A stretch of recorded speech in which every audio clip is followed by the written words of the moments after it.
Welcome to the AirCon Vault. Here you can find the recordings of the live streams from Evergle's audio conference. These are made free thanks to our sponsors: A Sound Effect, Aftertouch Audio, Boom Library, S-Mod, Game Audio Learning, Game SoundCon, Kilohertz, Rev Rooms, Soundcuts, Strata from Audio Kinetic, and Evergle, the online home for audio people.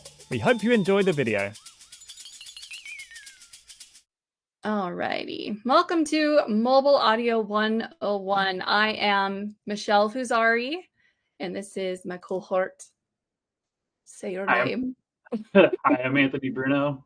Michelle's the audio director at Capital Games, and I am Audio Artist 3. I am her underling. The end. The end. Yeah. You're also going to get a glimpse of our mind and our silliness through this presentation. Buckle up. Woo! All right. So what do mobile audio artists do? So a lot of AAA games will have folks who are specifically doing ambience or specifically doing music, specifically inputting things into Fmod or to Wise and Unity and all that jazz. Well, from what I've gathered, most mobile studios will make you wear many hats. We do everything. You're going to create, you're going to edit, you're going to render, and you're going to input it into your middleware and into the game engine. You're going to test. You're going to be everything for the most part. And so before you get started, you need to realize you are putting your work onto a phone, and phones are great, but they are not as great as consoles. They're going to have smaller memory sizes. So we need to optimize and think about that as early as possible, because you're going to have limited memory allocation.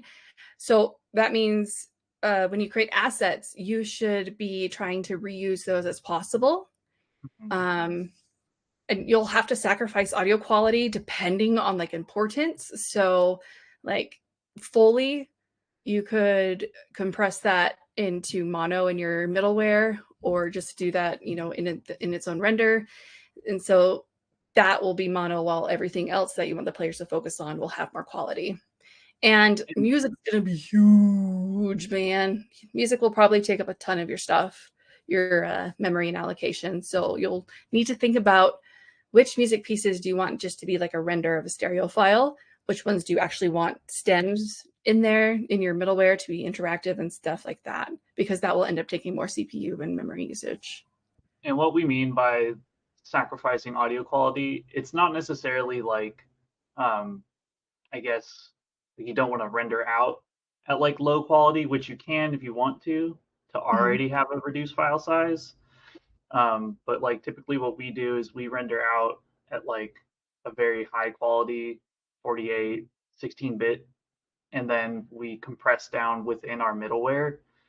That way it already does the work for us and just compressing, converting the file size into smaller increments. And you can see that in real time, or not in real time, but like after the fact too, just to compare.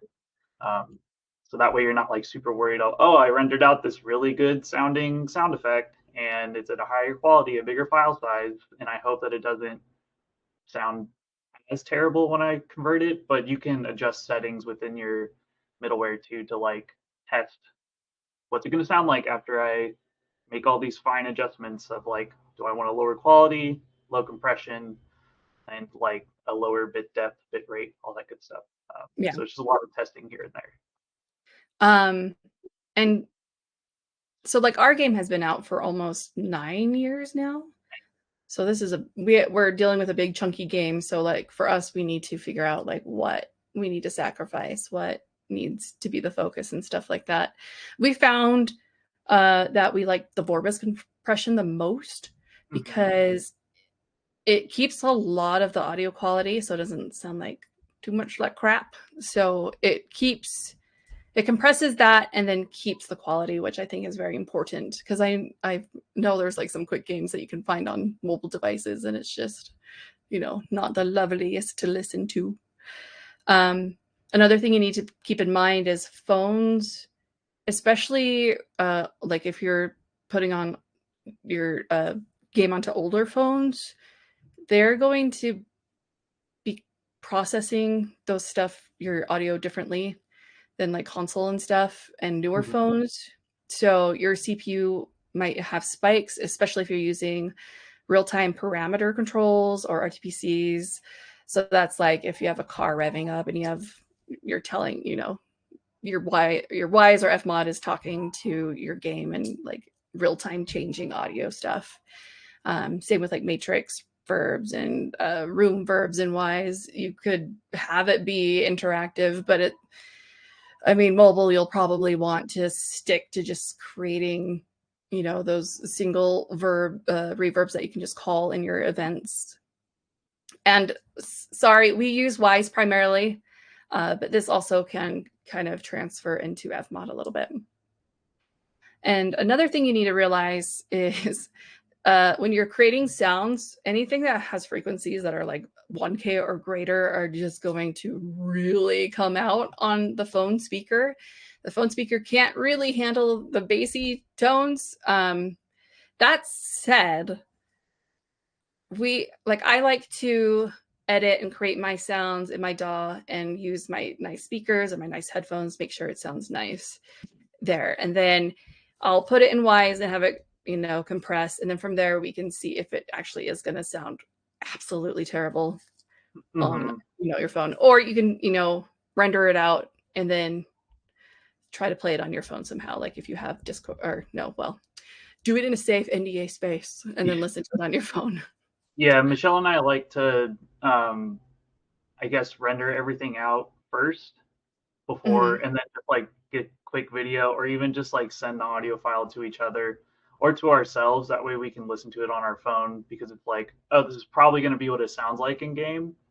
And if something is sticking out where it's like, oh man, this really resonant frequency is piercing through or coming through way more in the design entirely, you may want to go and revisit it in your DAW as you're designing. That way you can tame it a little bit, render it out again.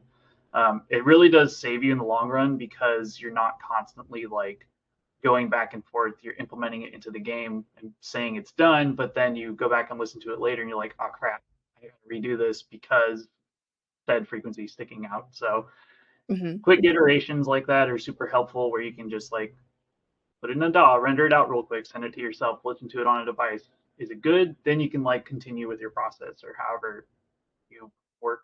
So Mm-hmm. yeah. Yeah, I think this someone mentioned once you could, I guess, record the IR of it, Yeah. like a reverb of what sounds sound like coming out of a mobile speaker, and then you can apply that into your mixing to kind of get a better overall understanding of where those frequencies are going to hit. But we shall continue. So these are more what you'd call guidelines than actual rules, because this is all going to depend on how you want to make things, how your team wants to make things, etc. Like, I don't know your game. Your game is going to be different than mine. All right. So when it comes to mobile stuff, there's obviously a lot of different devices, ranges, older, new. You really want to get with your leads or like tech art or whoever is in charge of like deciding which devices your game is going to support, because that's really going to inform your decision on what are your limitations, what are your file size allocation, what's your memory allocation, what is the older device capable of handling versus what is a newer device capable of handling. Because a lot of newer devices, as we all know, like you can obviously run Fortnite. They just released the Resident Evil 4 on iOS super recently, and it runs on there. And that game's huge if you've played it. There's a lot of like detailed stuff within their sound and the structure and everything, and it works. But with that, it's probably not going to be running super smooth on older devices because of how the CPU and everything handles processing. So figuring out like what your lowest min spec device is and what it's capable of doing is really going to inform like what your limitations are, what you have to design around, and what you're structuring your workflow around. Sorry, there's a leaf blower outside my window, so you might have to deal with that. But also, with newer devices, you're gonna want to also figure out if they introduced anything new on like how they perform and how they potentially like process audio. For example, a few years ago, Android devices started coming out with 64-bit processing, and they handle audio compression completely differently than like 32-bit stuff. And we ran into a bug where, because the 64-bit was handling audio compression and decompression differently, it caused a lot of spikes and crashing, and the crash rate was really high. Yep. And we had to essentially like figure out what was causing that, because we had no idea that these new devices started like had the 64-bit processing and it introduced that. So we just had to do a bunch of research, and it's essentially like we just learned that it's good to stay ahead of the game and figure out like what these new devices are doing, how are they handling audio, and is it something that you're going to want to continue to support older devices with? Because knowing what new devices are doing is going to inform you on if you want to continue to support older devices that also are still 32-bit. Essentially, you just want to account for both if you're doing that, if you're starting out, or if it's already live, then just making a decision based on that. Yeah. Yep. Yeah. Yeah, especially if you plan on your game to continue to have live services that will continue for however long your game can survive, you know.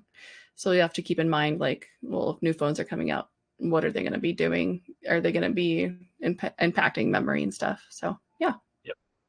Another thing you'll have to figure out, and you should figure it out quick, depending on where you're at, you figure out how to connect your middleware to your phone. Usually it's pretty simple, but your company may have like firewalls or whatever that you may not be able to actually connect your computer and your middleware to your device to actually test things. And this is important because I can't tell you how many times we'll get a bug that's on device, but we can't repro it on our game engine.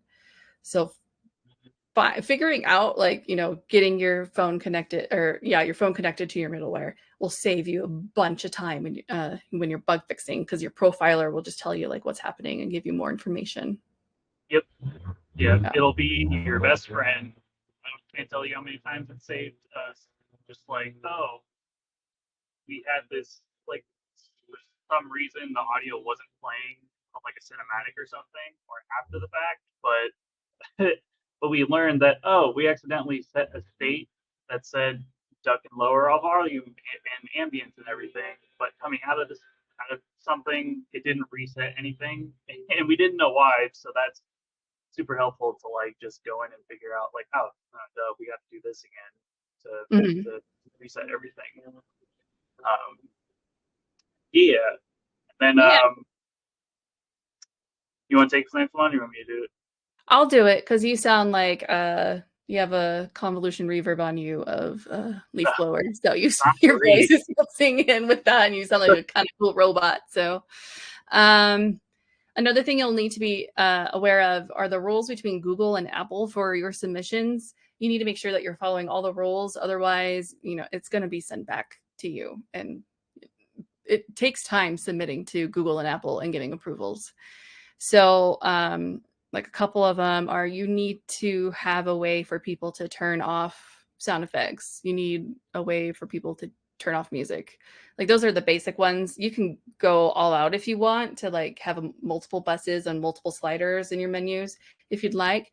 But as long as somebody, the player has the ability to turn those off and on is a big role. And then I believe, I can't remember if it was Google or Apple, one of them requires you, if you have a slider for turning down volumes in your options, is you need to hear feedback for it for the most part. So like a tick mark, or if it's music, I mean, you'll hear the music fade in and out. So just keep in mind what Apple and Google are expecting from you on the audio side, especially if there's any accessibility things that you need to think about and take care of. For example, if you have dialogue, somebody speaking, and it is moving a story along, you will need to have, like if you're developing and putting this out in different countries, you're going to have that translated either by VO or just like have a text box. But if it's just like a one-off and it has no meaning for the narrative, then that's fine. That was something I learned fairly recent, not too recently, but I thought it was pretty interesting. And then this last one, I can't stress this enough. Audio is sometimes an afterthought, unfortunately, in our career, and we come late. And I've been in the mobile industry for about 10 years, and I can't tell you how many times I've heard, well, nobody plays with the audio on anyways. I really wish I had the sisu and the courage to like stomp on that earlier. But I finally got telemetry. I asked my analytics, I'm like, I keep hearing this in my career. Is this actually true? And we found like 80% are playing with audio on. So get telemetry as soon as you can, because it will save your butt and it will show that your job is important and what you're doing is important and that players are actually listening to your stuff. Like I can't tell you, like if you're trying to get like a mechanic passed or something, and they're like, they're not going to listen to the audio anyways, you can have this data to say, look, people are listening. And if they're listening and paying attention, that could affect, you know, your return of interest folks and your new users, which is huge. So get that data. Important. So if you're planning to release a game and then continue releasing content and stuff for that game, you'll be falling under something called live services. And usually there's two little branches called client releases and content releases that you'll have to think of. So the client release. Bruno, want to take this one? Is the leaf blower guy gone? Yeah, they're gone. Woo! Okay, so client releases usually encapsulate, whatever the right word is. These contain bigger features, quality of life, updates, etc. But these are more like, this includes code-related things. And usually code-related things have to go through like Apple submission, Google submission type of thing, because it's a very like forced update. Everyone gets a new client download of the app itself.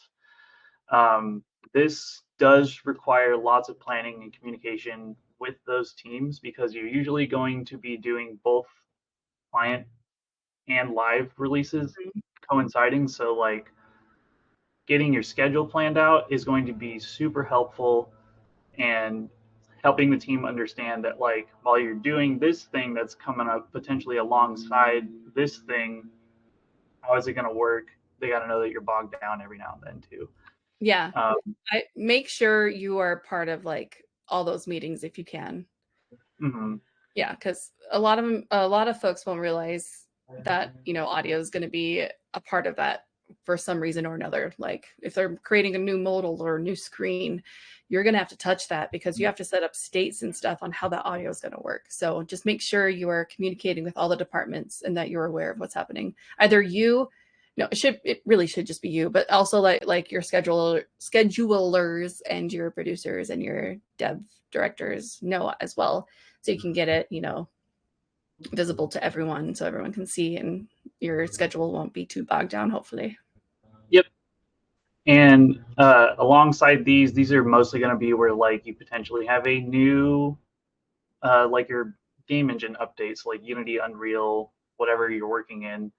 And alongside that is where you can update your middleware. So like Wise or Fmod or whatever else you ended up using, because those are all like client code based too. You got to update the code via the new download and everything.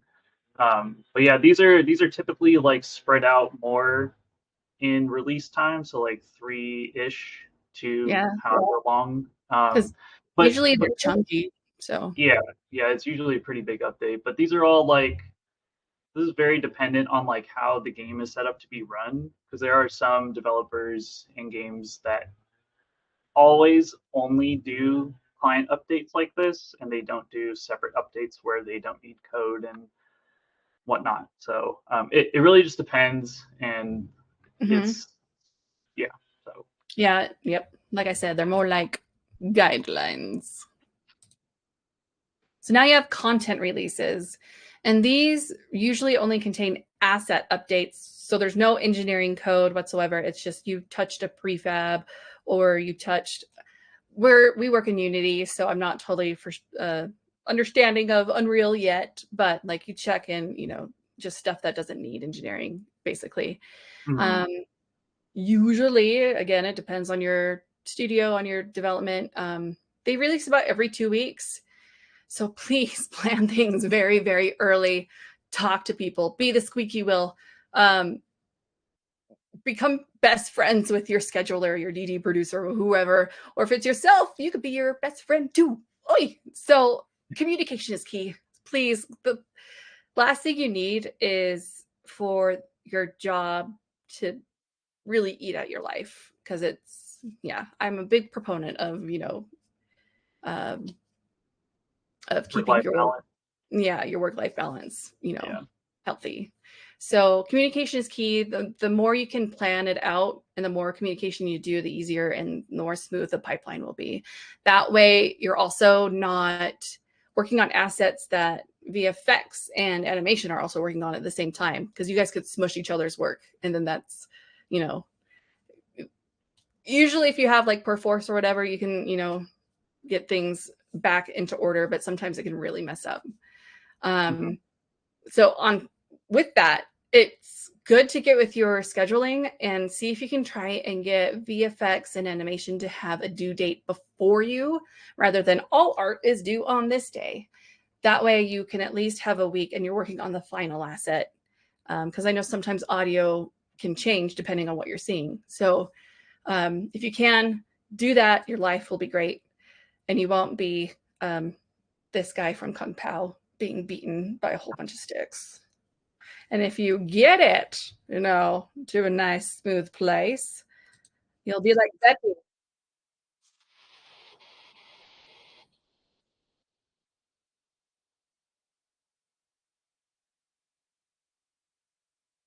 If anyone's not seen Kung Pao Enter the Fist, you should.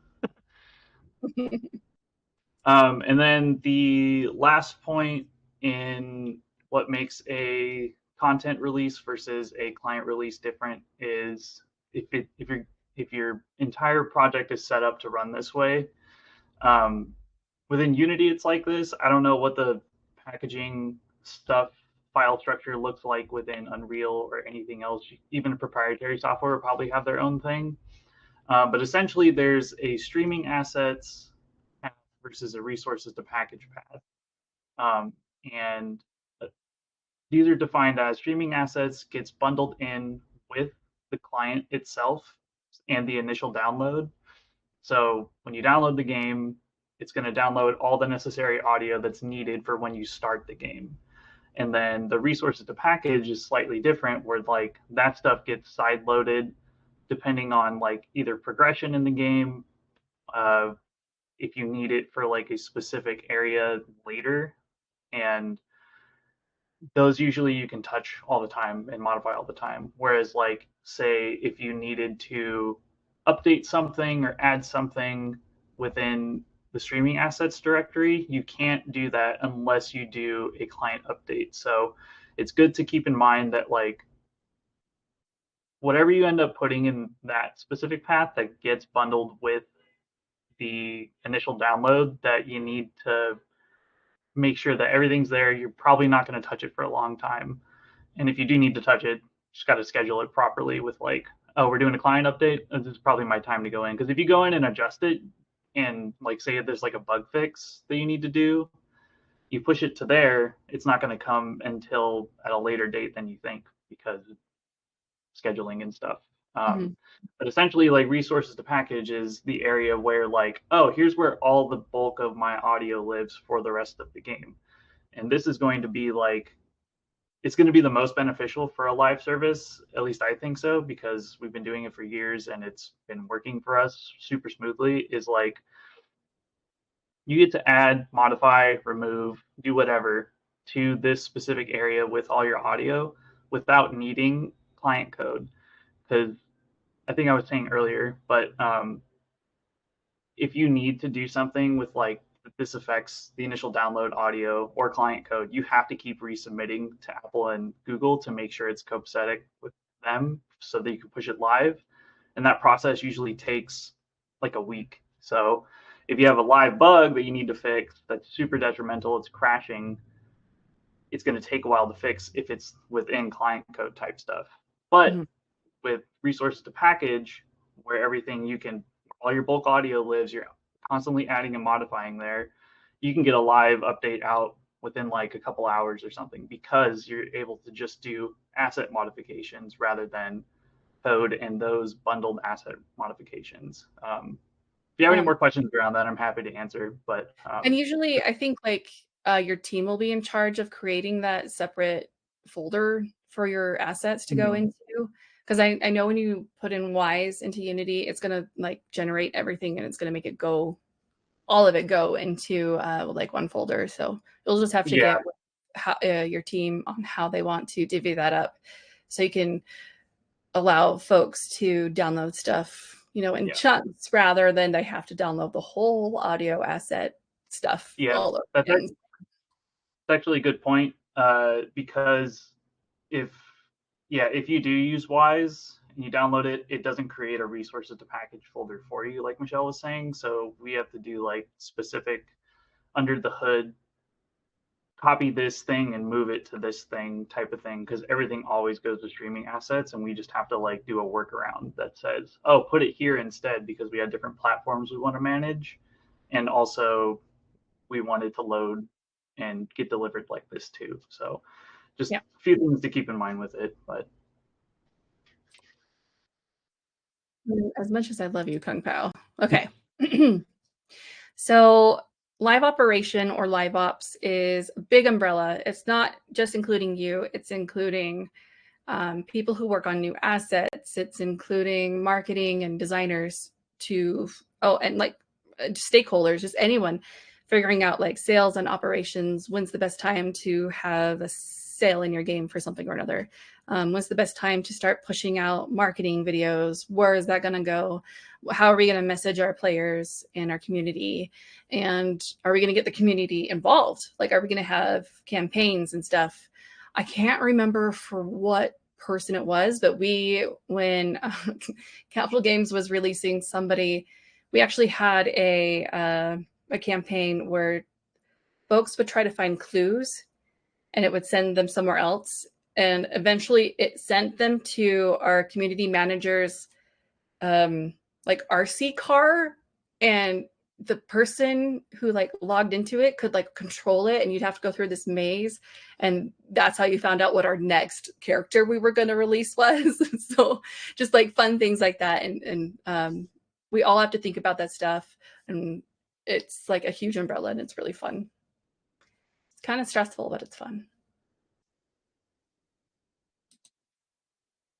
And a perfect live ops world would be getting your processes and your standards to this golden place where you can easily deploy to first parties like Apple and Google with as little people as involved. So to me, that is, and every time I'm doing like UI things, I tell the engineer, I need to be able to see this in mm, some sort of property view. Like in Unity, there's the inspector. I need to be able to mess with it there. That way, I'm not going into code and messing up with your stuff. Again, guidelines. You could have an audio engineer. If you do, mwah, you're lucky on your mhm. team that will do that for you. But um, just thinking about that stuff early, just that way you're not bugging engineering as much. That way you can easily go in and just like change I don't know, your play event string or the Wise drop-down menu, whatever it's calling. So, and it allows disciplines to create assets as fast as possible with other tools. So early on, you should ask your team to develop testing scenes or testing blueprints or whatever. So you can get in there and test as early as possible. Otherwise, you're going to have to play the whole game and somehow get to the point where you need to test your audio, and that's going to take up your time, and time is money. So get a testing scene, get a scene where you can test animation, and this could help animation in our team as well, and get scenes that where you can go and load in audio to test the ambiance or whatever. What other tools are there? Can't think of any. Mostly just like anything that's going to help you iterate faster, implement faster, and not have to play the entire game just to get to what you want to do is going to save you in the long run, because nobody wants to play the entire game and then get stuck, and it takes like a 10-minute process just to test one thing for like 1 minute, whereas like you can just reduce that time by having a test scene or a tool that really helps you with that. So it's going to be different for every game because of whatever type of game it is, but make sure you just go in, work with engineering, and just get something there that's like, oh, this quality of life thing for me specifically could also probably help everyone else in the long run too. So it's just good to do that. And then the other thing too is like, if for some reason you can't test a specific thing within like a testing scene or with a tool, use cheats and anything that, like if you guys don't have a console command to get to what you need to test that would benefit the team, always pose that to like your engineering and server team, because it'll be helpful for everyone in the long run too. Because if you essentially, like if you're struggling with something, someone else on the team is also probably struggling with the same exact thing. You just don't know about it and they haven't spoke up about it. So it's just good to like air things out and just get more eyes on it too. So yeah, and with that work-life balance, you want to get, try to get this stuff as fast as possible too, because you're not usually the last step. There's usually QA or tech that has to check out everything too. So and it just like speeds up your stuff, even in your DAW.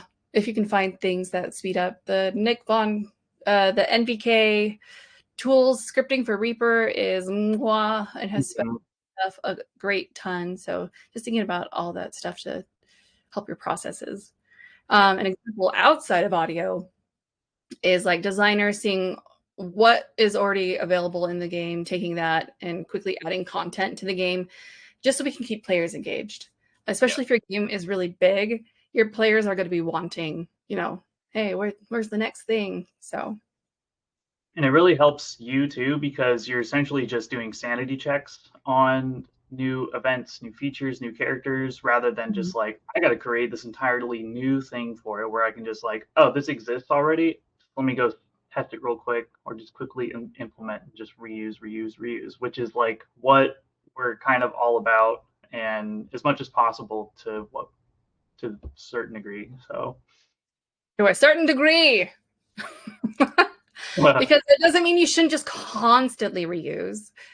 You should be making like at least up to 3 variations, making things fun, going back and editing your old stuff to make it sound better, spice things up, make it spicy. So just because we say reuse, it's more of, reuse, but don't also let that like smush your creativity.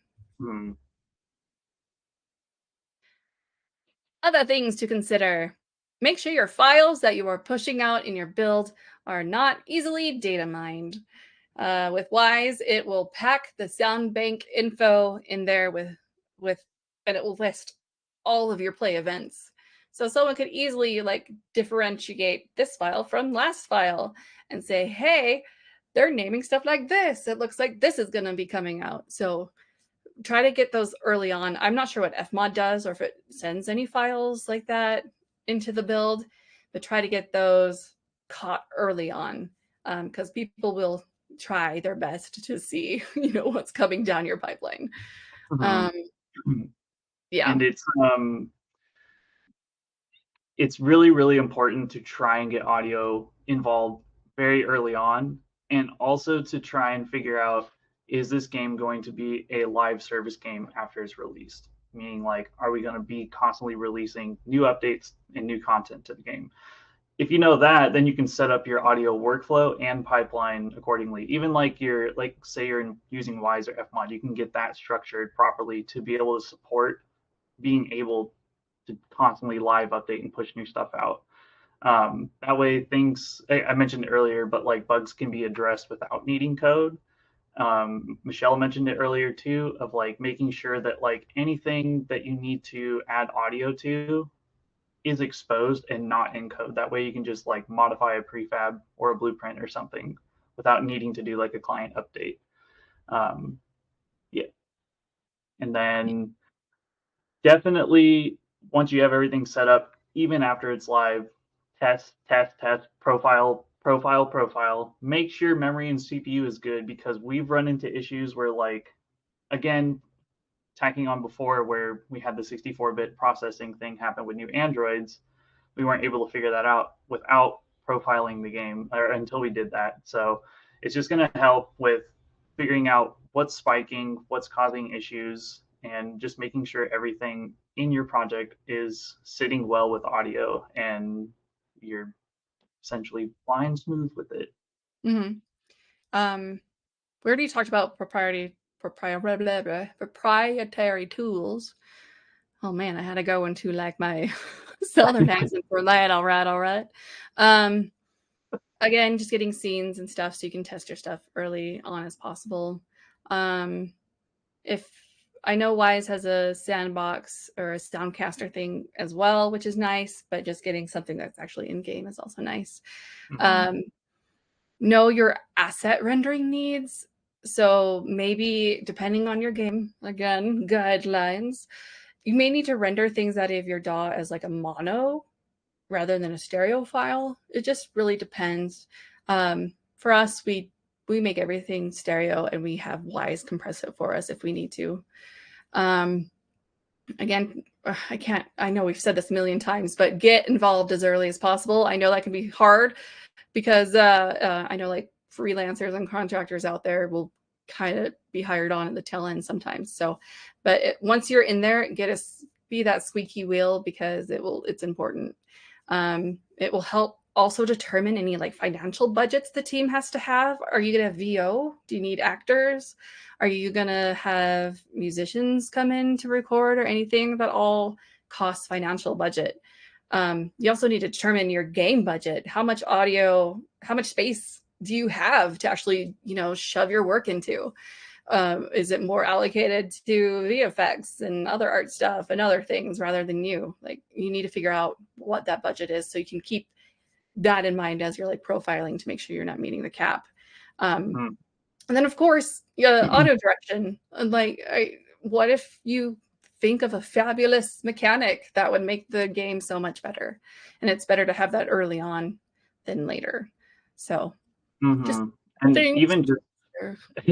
even just starting the game, like you guys are, the project's not even out. It's really helpful to have the audio design and the direction and just iterate on that, because then you can present it to the team, get a feel for it, and see what they think. And if they want to they have feedback on it, you can address it before even like, before deciding like, this is where we're going.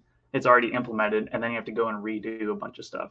Like, there's a specific term for it and I can't think of it, but it's essentially just like, take like a gameplay screen cap video capture of the game, and then design audio to that specific thing of what you intend it to sound like, what you want to Making a interact. mock? Yeah, I guess it's like a mock, but I don't know. I think there's another term for it too. But essentially make a mock of it, but with the intent of, this is how it's probably going to sound and how the audio is going to interact within the game. Like, if you have it set up in Wise or Fmod and all your parameters are set up, and just kind of like try and emulate that, rather than just like design to make it sound cool. Like, have gameplay interaction with it too. because once you sell everyone else on that, then you can start implementing, and you don't have to go back to the drawing board a bunch of times. Are you thinking vertical slice? I don't know. No, I. Yeah. I'm trying to think of my lingo for games. Anyways, I did it. I feel like I skipped some things early on. Your voice count is gonna be limited compared to like consoles.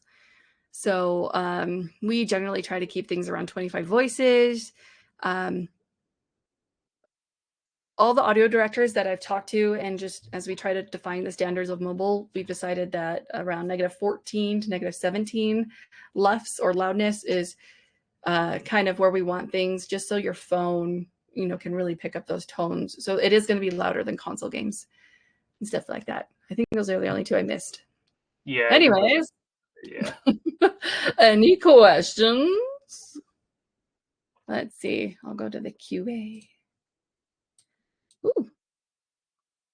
When profiling, is there a max limit on total CPU processing? For example, above 40, 50, 60, there will be audio problems almost always. You can spotlight those too. Yeah, that's what we ended up doing with ours. Basically, we would look at the spikes and just kind of gauge how our game was handling that stuff. Also, just taking into account thank you. I forgot I could do that. Taking into account what the players are saying as well. Like, I specifically crash on this part or whatever. And then you can see, well, what's happening there? Is there like a big particle effect happening at the same time? And so it's clashing with audio. And I don't think there's like a specific max limit. You kind of just want to, again, like I think what Michelle was saying is if you get a report or you see something crash because of audio, go to that specific location in the game and then just profile it to see when the crash is about to happen or is happening, what the spike is, and then you can adjust from there. Because I think for us it's around like 8% is when it gets pretty gnarly, and Drake can spike from that. So we generally try and keep things 5% and below. Sometimes a little wiggle room, but again, it just depends on what the issue is too. Hopefully we answered you. Oh, there was someone above you. Boop. How do you convince a client to, was that just submitted right now? Yes, it was. So is the first one way down here? Yes, it is. Okay, maybe. Sorry. I'm going to go way down. Okay. Boop.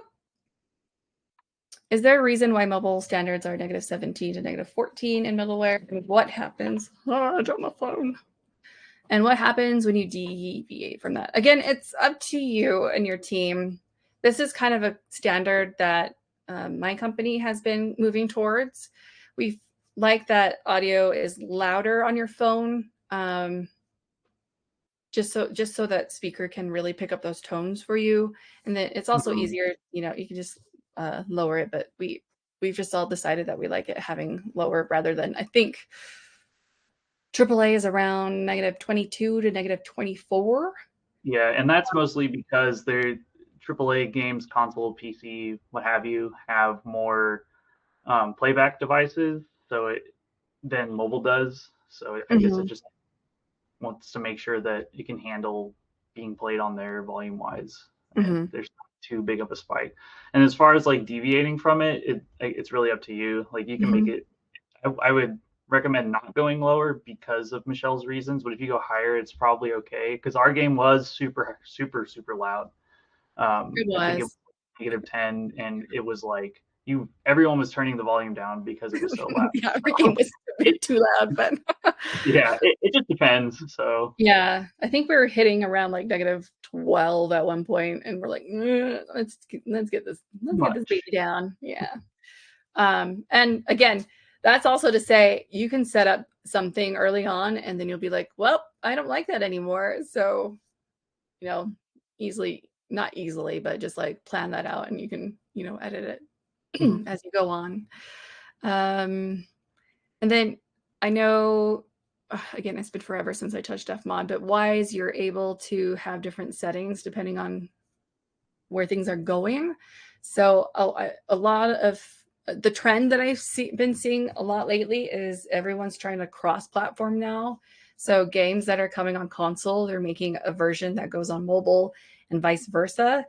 Like our game recently came to PC, so we have like a whole separate setup where everything there is now trying to hit the -22 to -24. So stuff like that. But just something to keep in mind, and I hope that answered your question.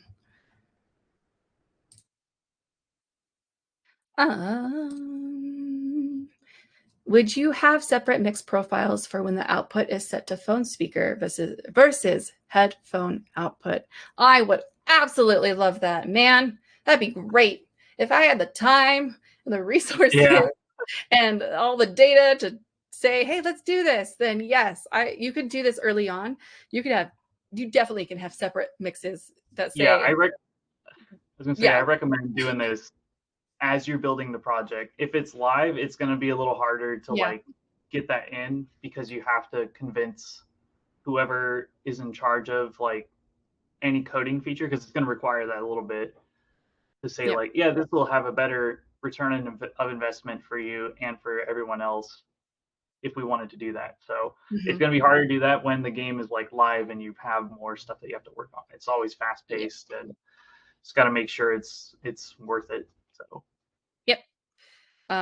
so would you have? Yes, I would have. Yes. I would love to do it. It really, again, depends on your game and how much time you're allocated and all that. All right.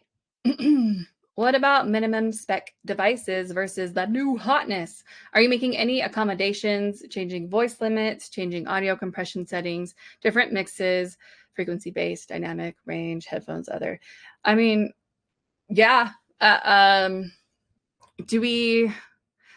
Because I know like our team personally does keep in mind like what is going to get lost when we go farther back in time on older phones, so they don't crash. But it does also get to a point where you're going to just say, we can't support this device anymore. Yeah, and so far we haven't done any new like Wise or audio specific accommodations for it, because of the way we have things packaged in our platforms coming out of it. We don't have anything that says like, oh, you're using this device, so that way use this package instead. It's more of just like, here's an Android, here's an iOS package, and they all have the same voice limits, settings, mix outputs, and all that stuff. Not to say that we can't do other packaging parameter modifications for that. It's just, again, like the game has been live for a while. We don't have essentially enough time to go in and do that. So if you want to, I guess, like accommodate that early on as you're building the project, it's definitely something to consider, and I would for sure do that. And that way, like, you can build that within your audio pipeline and your workflow as new devices come out, as you make updates, and as you start blacklisting more older devices, then you could have some sort of workflow that says like, oh, this is how we do this from now on. So I know like we definitely have different compression settings per like what's going out, like if it's Android, and all that stuff. And I think you could add more if you'd like. That's just going to become really hard to manage, honestly. Well, I guess if you set it up early on, have that, it should be fine. It just depends on how you set it up, mostly. If you have a big team and you're there early on and you have the time and the budget, do that, try to make it as good of an experience for the players you possibly can or want, so oh yes, and for like mixing, you can definitely have separate mixing profiles for all of that stuff. I mean, I would, if I had time, I would love to, but that's one of the sad things about LiveOps is you're constantly on the move to get that content out. So we don't have a lot of time Well, recently we've gotten our processes pretty good, so we've had some time, but usually you're chugging along and just getting content out to your players. So early on, the better. I'm sorry for going into accents. I am quite nervous. And I'm just generally weird. What is voice limits? Is that like polyphony limitations? So when you have a scene going on, at least in Unity, and you have like your profile set up, it's all those play events and sound cues that are happening. If you have events that are calling like 20 voices for some reason, that like 20 sound cues, that's gonna really eat up the phone, because the phone's like, I got to play all this stuff at once. And then if you have other processes going at the same time, it's going to be like, I can't figure this out. So it's just like, yeah, how things are going on at that moment, like what is playing, and is it way too many sound cues, kind of a thing. And the limiting aspect is just defining within different areas of the middleware that says like only play like one or two of these types of voices that live under this like parent. And you can set an overall voice limit for these are like, I only want 25 voices playing for the entire project, and then it starts culling stuff. You can do that at like the project hierarchy. And at that point, you're kind of just trying to figure out what's most important, what's least important. You can set priorities what on you want them. your players to focus on. Yeah, exactly. Because like you're not going to want to hear Foley mostly like while a big combat ability is playing, because that's like the most rewarding thing that a player should be feeling and hearing when using it. So if there's like any lingering stuff in the ambience or like a footstep, you're not really going to want to hear that. So it's just managing all that, and it's a fun balancing game. Again, so like in Wise, you can, you know, set those up depending on where you are in the hierarchy, or if it's like the overhead. God, where do you set that up? Is it the main bus, I think, that you set up the limits? It's been a while since I looked at it. It's either there or it's in one of the venues. I forget. Yeah. And then you also set up what happens to those voices that are going over. Are they just going into starvation? Are they getting kicked out? Like what's actually happening? And you can also set your mixing up to determine that too. Like if you use Wise's HDR system, so it will, depending on the priority of that you set that audio cue to, it can duck things out and push voices out as well. So you're not hitting your limits as much. Righty.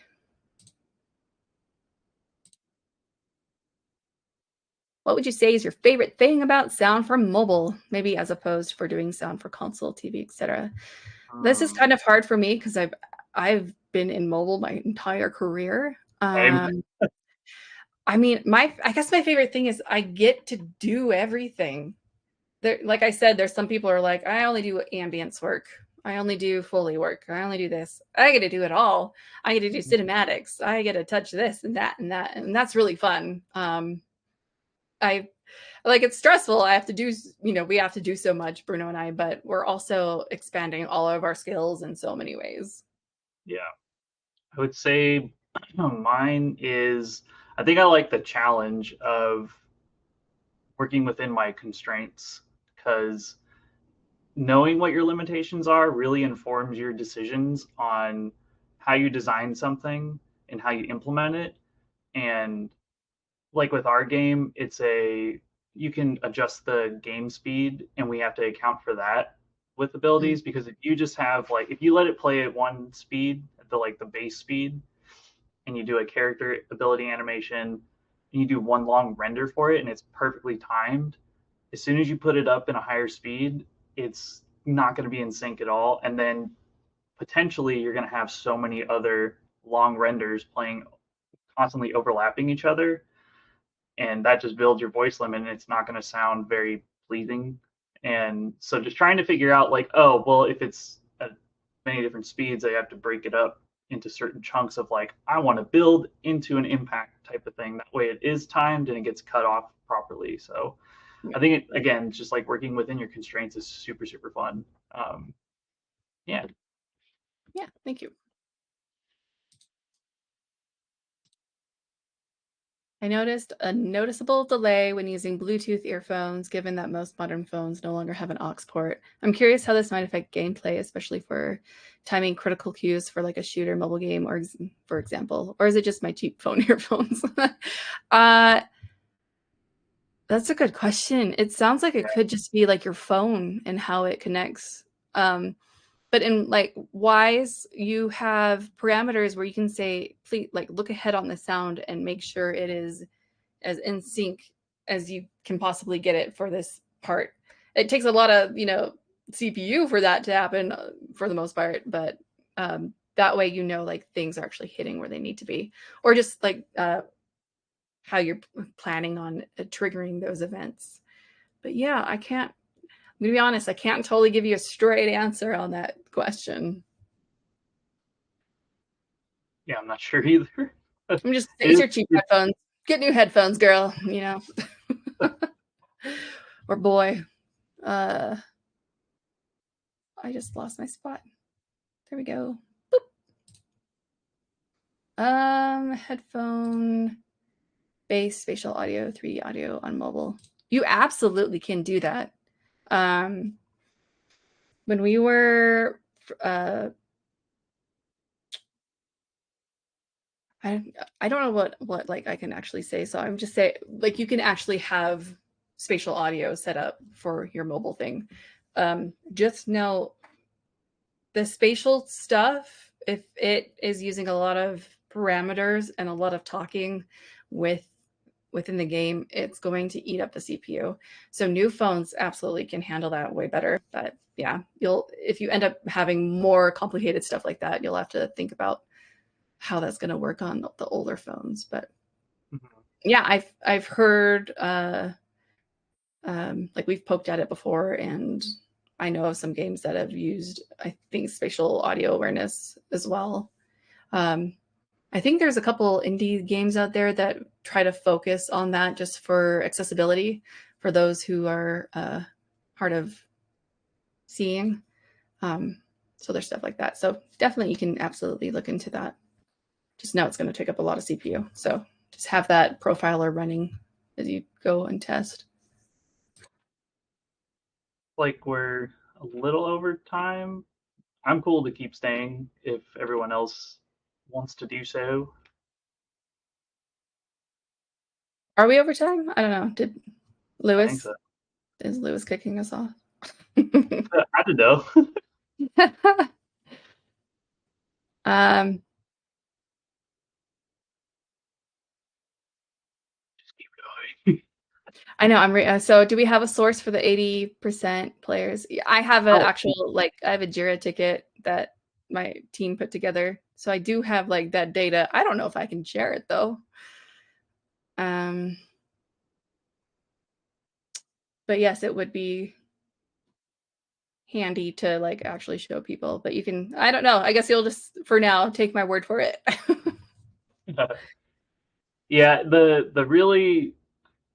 I think the caveat with that though is, I mean, you can't for sure like say it's 80% of our player base, because you like with how like iOS works, you have to have the switch on or the silent off in Yeah. order to hear audio. It depends on how it's hooked up, so it could be hit or miss with it. But I think there was some sort of data that alongside that said like a lot of our players interact with the the tap on and off buttons for Yeah, the we had sliders. sound Yeah, and effects how many actually sliders. So sliders?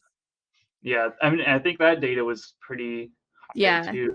So But it's yeah, both still Apple and moving Google forward. said they couldn't tell us like if Yeah. their phone audio was actually on or off though. So Yep. but still it's good data to have.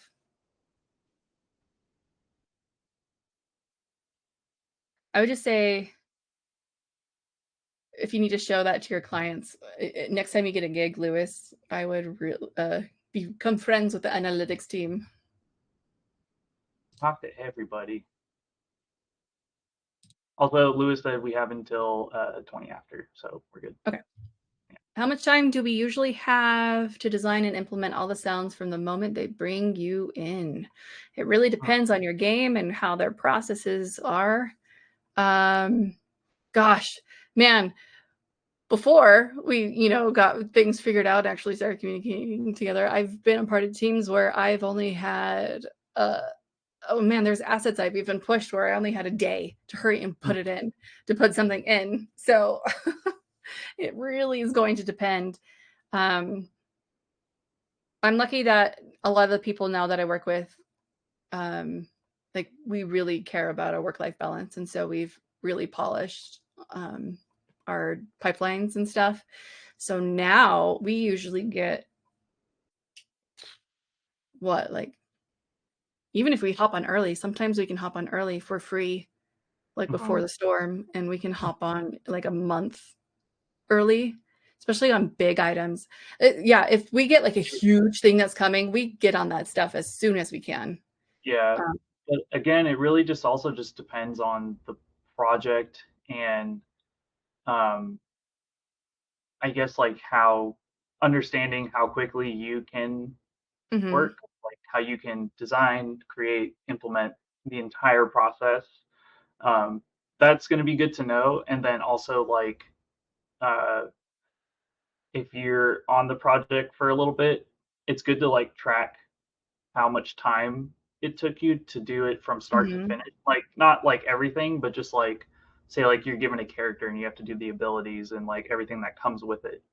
Track how long it takes to do those specific things for every character that you do because they could have different complexities of their design or depending on how many abilities they have or same thing with environments too, like if it's just a static environment that you're designing with or if there's like multiple ambience, it really just depends, but like just track everything, see how long it takes you to do it, how complex is it, and then you can average out like okay, it takes me about this amount of time to do this type of character or ability or something versus this type of character that's more complex, and then bring that to your whoever's in charge of planning and everything, and kind of just work with them to get a process down.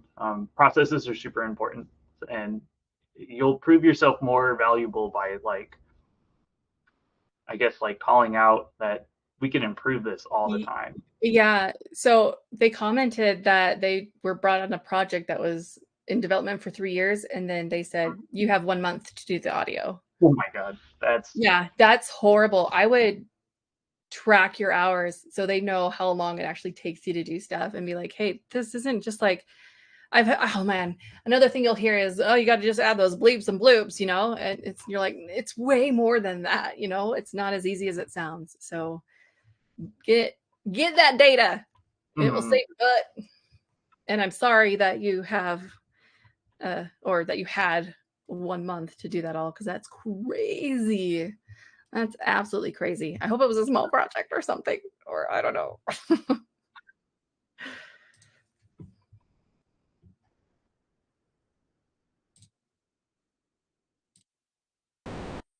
Do these release types apply outside of mobile as well?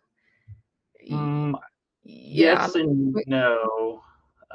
Again, I think I was touching on it earlier. It depends on how the project is set up.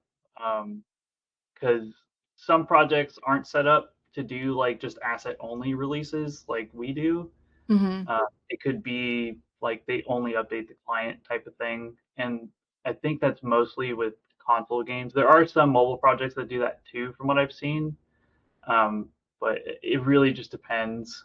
And so again, like this could apply to outside projects or like outside mobile too. And the best thing to do with that is to like if you get hired on as a gig, either starting the project from scratch or something that's already like ongoing, figure out what their process is if it's already ongoing and how they release stuff, because that's going to be super valuable too. It's just like knowing the ins and outs of what you can and can't do, and then just figure out like if it's a starting from scratch type project, Um, Yeah. is it something that's going to be like, are we going to need to do asset only pushes where we can fix things really fast or get out content really fast? Or are we going to have to do client only releases? I don't know how detrimental it is for like submission purposes versus mobile, but I'm sure it's not as um, like week long type of turnaround for it. But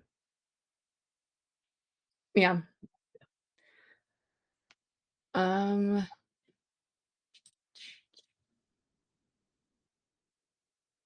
how do you convince a client to use middleware on their game? Oh, geez. I know, man.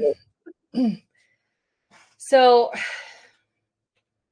I'll be honest, middleware isn't cheap. So I have a feeling that a lot of companies will be like, do we really need mm, to?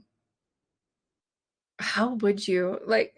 Um, some ways I've convinced is that Wise can handle so many things where when I was using Fmod, I needed way more engineering help to yeah, like get things to actually loop smoothly and stuff. First, I'm sure it's better now, but so I wanted to go, back to Wise so I could say, hey, if you give this to me, there's going to be less time on engineering.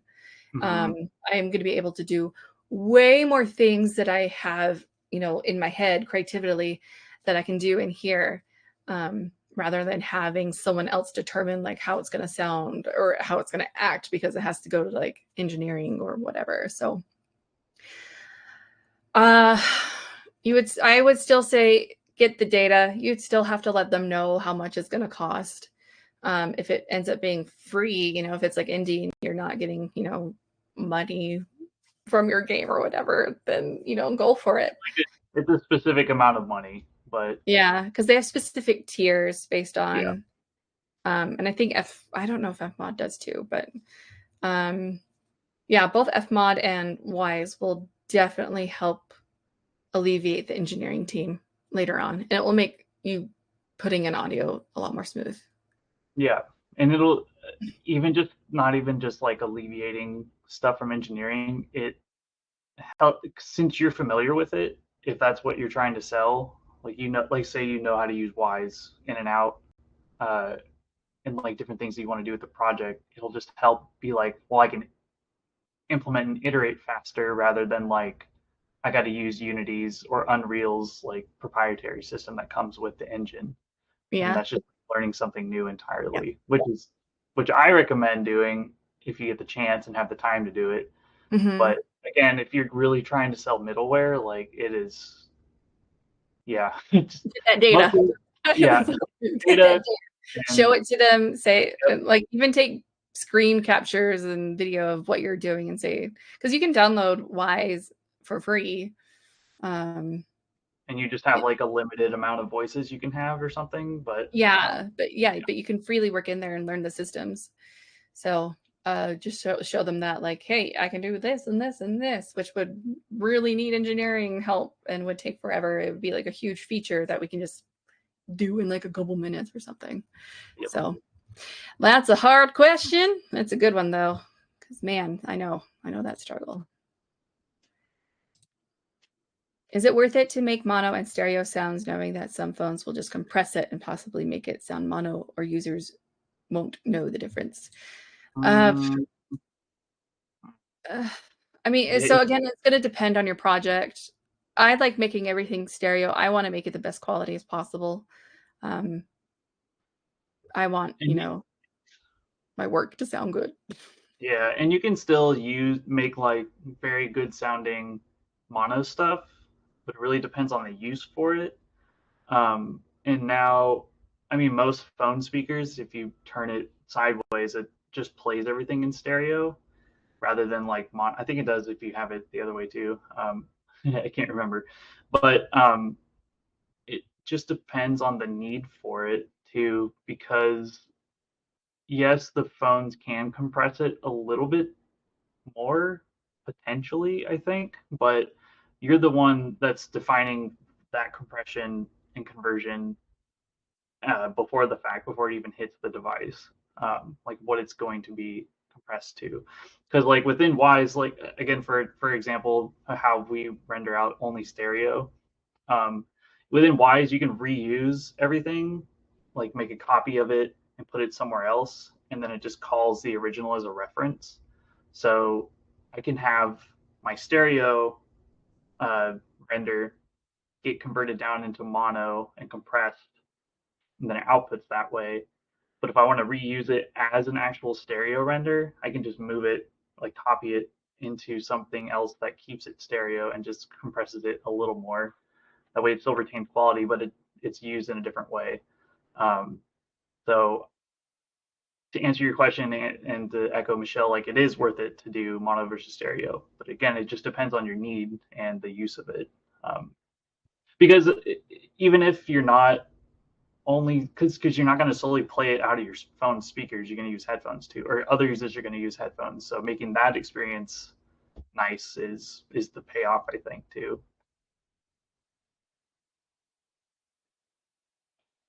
When you're mixing, what tricks do you have to get the maximum possible frequencies? Do you always monitor with a cell phone? Do you work in the studio or use headphones or a combination? Combination! Woo! I work from home and I don't have, all the tools to have a nice, sexy sound room. So, but I will use whatever I can. I have my Genelec speakers. I have my DT770 Pro headphones, which are super nice.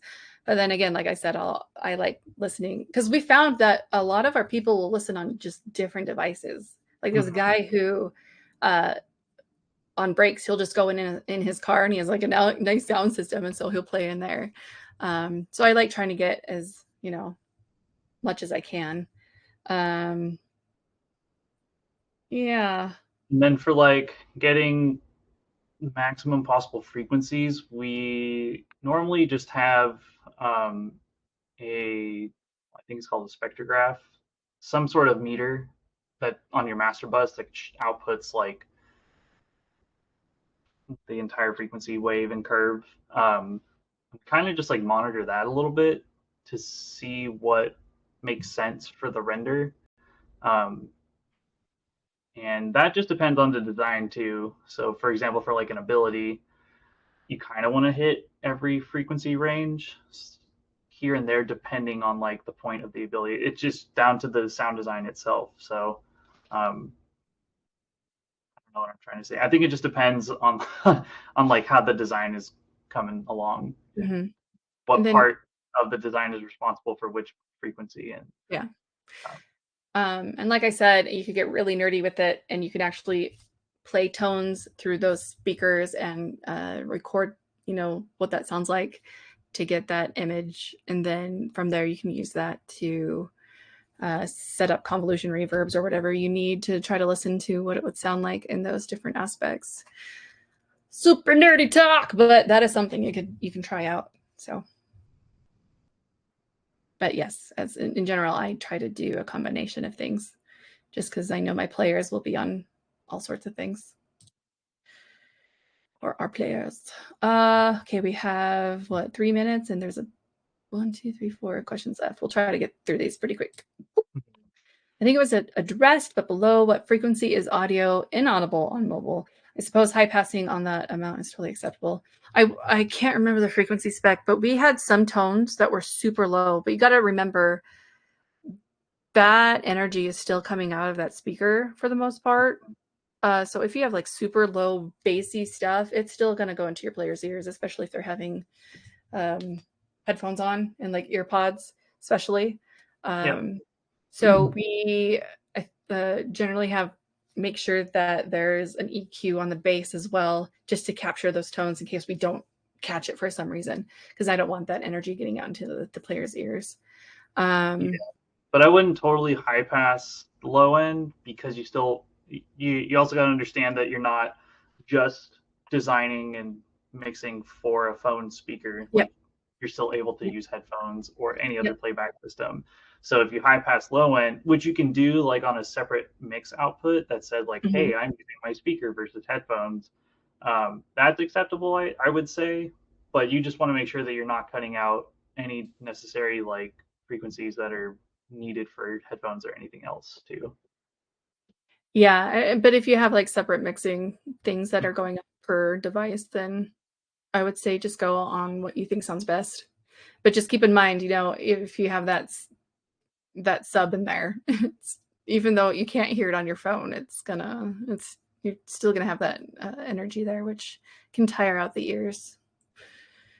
Q, hope that answered your question.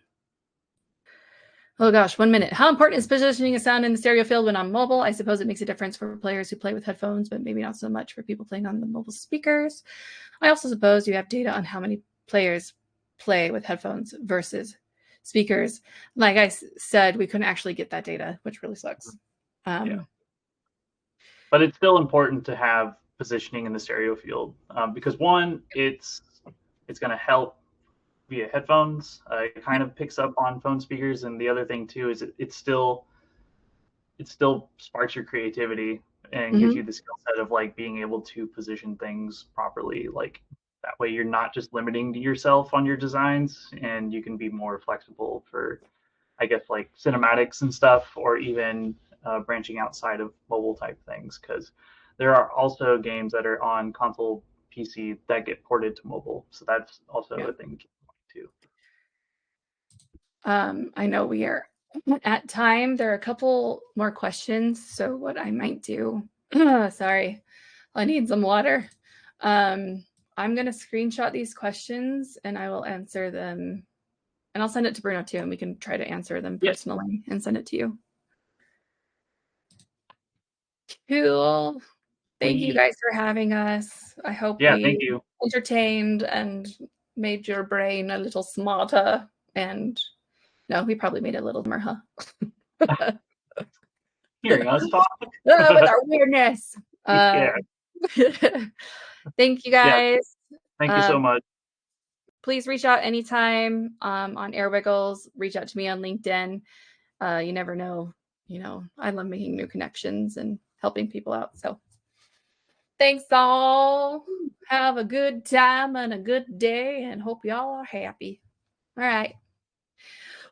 Goodbye. Goodbye.